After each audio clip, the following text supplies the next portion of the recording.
சீதாபுரம்னு ஒரு கிராமத்துல ஜானகமான ஒரு பாட்டி தனியா வாழ்ந்துட்டு வந்தாங்க. அவங்க கிட்ட சொத்து பத்து எதுவும் இல்லாததால அவங்க சொந்தக்காரங்க யாரும் அவங்கள வந்து பாக்குறதோ நலம் விசாரிக்கிறதோ இல்ல. அந்த பாட்டி தனக்கு இருந்த ஒரு சின்ன குடிசை வீட்லயே தங்கிட்டு வீட்டை சுத்தி காய்கறி செடிகளை நட்டு அதுல வர்ற காய்கறிகளை ஊருக்குள்ள வித்து தன்னோட வாழ்க்கைய வாழ்ந்துட்டு வந்தாங்க. பாட்டிக்கு தான் வீட்டுக்கு முன்னாடி இருந்த மாமரமும் வீட்டுக்கு பின்னாடி இருந்த மல்லிகைப்பூ செடியும் தான் நல்ல ஃப்ரெண்ட்ஸ். தினமும் பாட்டி கொஞ்ச நேரம் மாமரத்துக்கிட்டயும் மல்லிகை செடிக்கிட்டயும் பேசி தனக்கு யாரும் இல்லைங்கிற கவலைய மறந்து வாழ்ந்துட்டு வந்தாங்க. இப்படியே நாட்கள் போயிட்டு இருந்துச்சு. ஒரு நாள் பாட்டியோட தூரத்து சொந்தக்காரங்களான கோப்பையா, அவரோட மனைவி ராதம்மா, அவங்க பையன் சுந்தரையான்னு 3 பேரும் பாட்டி வீட்டுக்கு வந்தாங்க. என்ன பாட்டி, எப்படி இருக்க? உன்னை பார்த்தே ரொம்ப நாள் ஆச்சு. நல்லா இருக்கியா? பாட்டி, உங்க உடம்பு நல்லா இருக்கா? நீங்க எப்படி இருக்கீங்கன்னு பாத்துட்டு போலான்னு தான் வந்தோம் நாங்க. நீங்க யாருன்னே எனக்கு அடையாளம் தெரியலையேப்பா. நீங்க எல்லாரும் யாரோட சொந்தக்காரங்க? அப்போ கோப்பையாவும் ராதம்மாவும் அவங்களோட சொந்த முறை என்னன்னு பாட்டுக்கு ஞாபகப்படுத்துறாங்க. இது வரைக்கும் இல்லாத அதிசயமா இவங்க இப்ப எதுக்கு என்னோட வீட்டுக்கு வந்திருக்காங்கன்னு பாட்டி யோசிச்சுட்டே இருந்தாங்க. பாட்டி, இந்த ஊர்ல ஏரி வெற்ற வேலை இருக்குன்னு கேள்விப்பட்டோம். அந்த வேலைக்கு தான் வந்திருக்கோம். இந்த ஊர்ல எங்களுக்கு உன்னை தவிர யாரு தெரியும்? அதான் வேலை முடியற வரைக்கும் உன் கூடவே தங்கலான்னு வந்திருக்கோம் பாட்டி. அதனாலதான் வந்தோம். நானே ரொம்ப வயசானவ. உங்களை எப்படிப்பா என்னால கவனிச்சுக்க முடியும்? எனக்கு அவ்வளவு வசதி இல்லையப்பா. பாட்டி, நீ எங்களை கவனிச்சுக்கணும்னு எந்த அவசியமும் இல்ல. நாங்க இங்க இருக்கிற வரைக்கும் உன்னை நல்லா நாங்க பாத்துக்கிறோம். நீ இப்படியே நிம்மதியா இருந்தா போதும். மத்த எல்லாத்தையும் நாங்க பாத்துக்குவோம். நீ கவலைப்படாத பாட்டி. அது இல்ல, நான் இருக்கிறதே குடிசை வீடு. அதுவும் இல்லாம கூரை வேற அங்கங்க பிஞ்சு போயிருக்கு. இந்த வெயில் காலத்துல எப்படி நீங்க அதுக்குள்ள இருப்பீங்க? அதான் யோசிக்கிறப்பா. பாட்டி, இந்த கவலையெல்லாம் நீ இதோட விட்டுடு. வீட்டுல என்ன வேலை இருந்தாலும் என்கிட்ட சொல்லு. உனக்கு சமையல் வேலையிலயும் வீட்டு வேலையிலயும் என் மனைவி ராதாமா உதவியா இருப்பா. அப்புறம் வீட்டை சுத்தி இருக்கிற செடிகளுக்கு தண்ணி ஊத்தி அத பராமரிக்கிற வேலைய என் மகன் சுந்தரையா கவனிச்சுக்குவான். நீ தனியா இருக்கோன்னு நினைச்சு கவலைப்படாத. இனிமே உனக்கு துணையா நாங்க இருப்போம் பாட்டி. எதுக்கும் நீ கவலையே படாத பாட்டி. சரிப்பா, நீங்க இவ்வளவு தூரம் சொல்லும் போது நான் ஏன் வேண்டான்னு சொல்ல போறேன்? நீங்க எல்லாரும் என் கூடவே வந்து என் வீட்டுல தங்குங்கப்பா அப்படின்னு பாட்டி சொன்னாங்க. எல்லாரும் சந்தோஷமா வீட்டுக்குள்ள போறாங்க.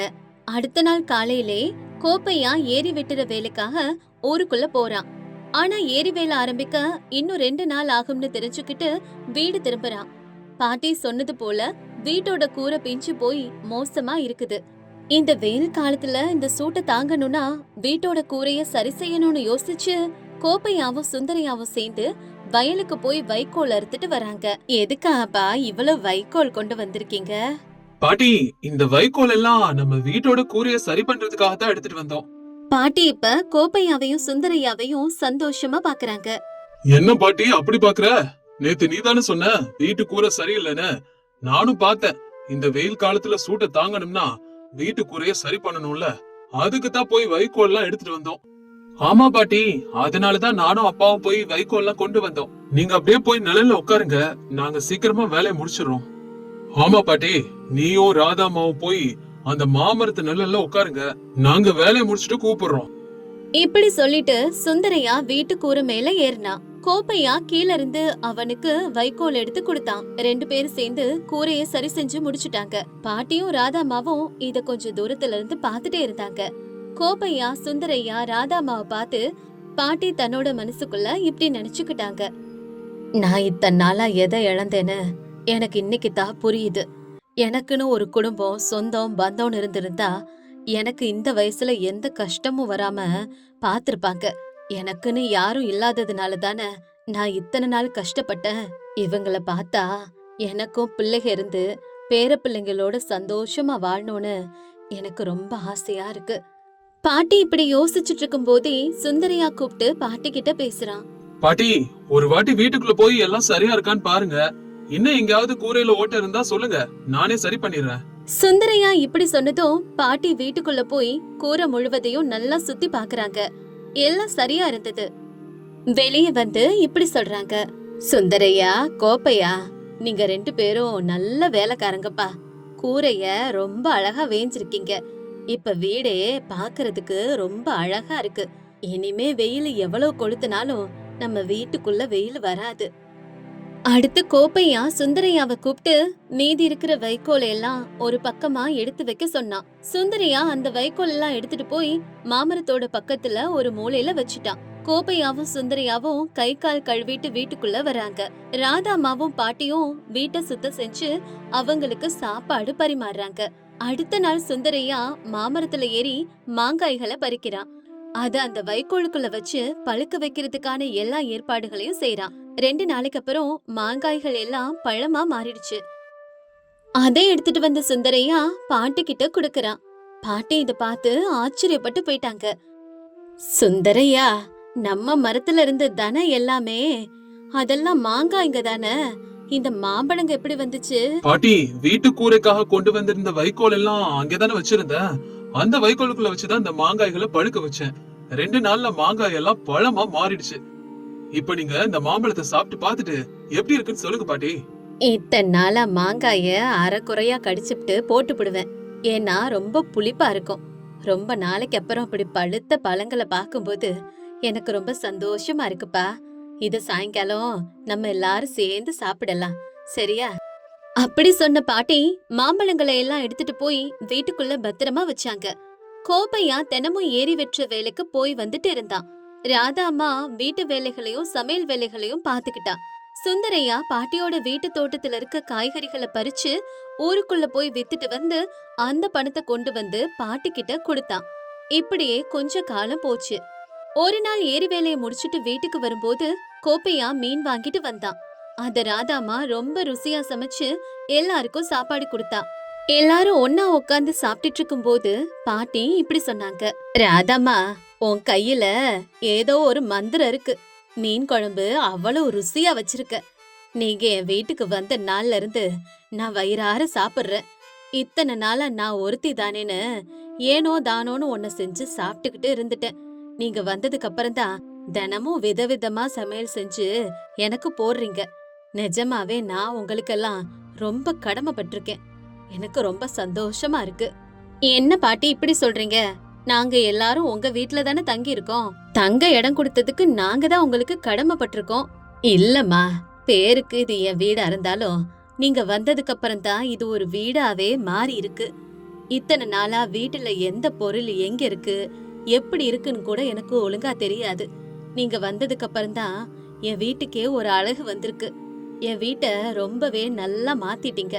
நீ ரொம்ப அழகா சமைச்சு உன் புருஷனையும் மகனையும் பாத்துக்கிற. என்னையும் உங்க குடும்பத்துல ஒருத்தியா மாத்திட்டீங்க. பாட்டி, நாங்க இங்க வந்தப்போ எங்களுக்கு ஆதரவு கொடுத்தது நீதான். உனக்காக நாங்க செஞ்சதெல்லாம் ரொம்ப கம்மி தான். சாப்பாட்டை பத்தி என்ன சொல்ல வேண்டியிருக்கு? பசிக்கு எல்லாரும் சமந்தானே. ராதாமா நல்லா சமைக்கிறா, அதனாலதான் நாங்க இந்த அளவுக்கு கஷ்டப்பட்டு வேலை செய்ய முடியுது. கோப்பையா, உன்னையும் உன் குடும்பத்தையும் பார்க்கும்போது எனக்கு ரொம்ப பெருமையா இருக்குப்பா. உன்னை போல ஒரு மகன் எனக்கு இல்லையேன்னு மனசுக்கு கஷ்டமாவும் இருக்கு. இத்தனை நாளா எனக்கு குடும்பம்னு யாரும் இல்லாம தனியாவே இருந்துட்டேன். உங்களெல்லாம் பாக்குறப்பதான் எனக்கும் ஒரு குடும்பம் இருந்திருந்தா எவ்வளவு நல்லா இருக்கும்னு தோணுது. என்ன பாட்டி இப்படி சொல்லிட்டு இருக்கீங்க? நீங்களும் எங்க குடும்பத்துல ஒரு ஆள் தானே. இதுல நீங்க வேற நாங்க வேறலாம் இல்ல பாட்டி. நம்ம எல்லாரும் ஒரே குடும்பம் தான் பாட்டி. அது உங்களோட பெருந்தன்மைப்பா. எல்லாரையும் நம்ம ஆளுங்கன்னு நினைக்கிறது உங்க குடும்பத்தோட நல்ல குணம். இந்த காலத்துல பெத்த பிள்ளைங்களே பெத்தவங்களை ஒதுக்கி வச்சிடுறாங்க. நீங்க எனக்கு ரொம்ப தூரத்து சொந்தமா இருந்தாலும் என்ன உங்க வீட்டு மனுஷிய விட மேலாவே பாத்துக்கிறீங்க. நீயும் உன் குடும்பமும் காலகாலத்துக்கு நல்லா இருக்கணும்ப்பா.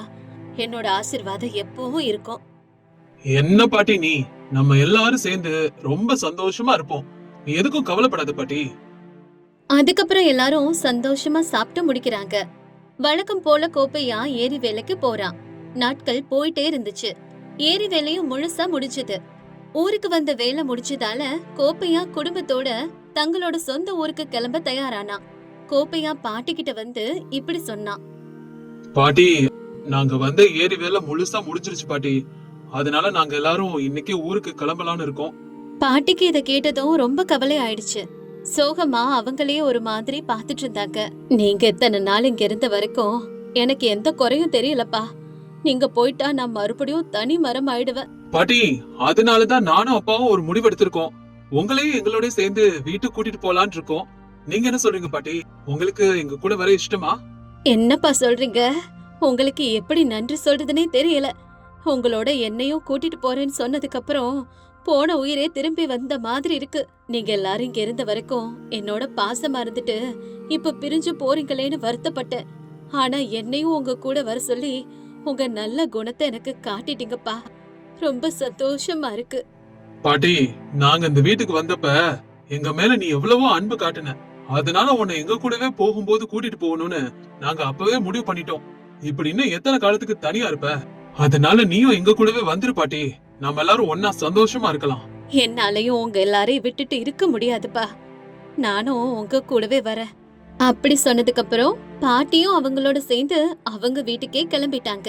கோப்பையா, ராதம்மா, சுந்தரையா 3 பேரும் பாட்டி வீட்டுக்கு சொந்தக்காரங்களா வந்து அவங்களையே தங்களோட சொந்தமா மாத்தி எல்லாரும் சேர்ந்து ஒரே குடும்பமா மாறிட்டாங்க. ஒவ்வொரு மனுஷங்களும் உறவுகளை சேர்த்துக்கிட்டே போகணுமே தவிர தேவையற்ற விஷயங்களை மனசுல வச்சுட்டு உறவுகளை முறிச்சுக்க கூடாது. இதுதான் இந்த பாட்டியோட கதை நமக்கு சொல்ல வருது.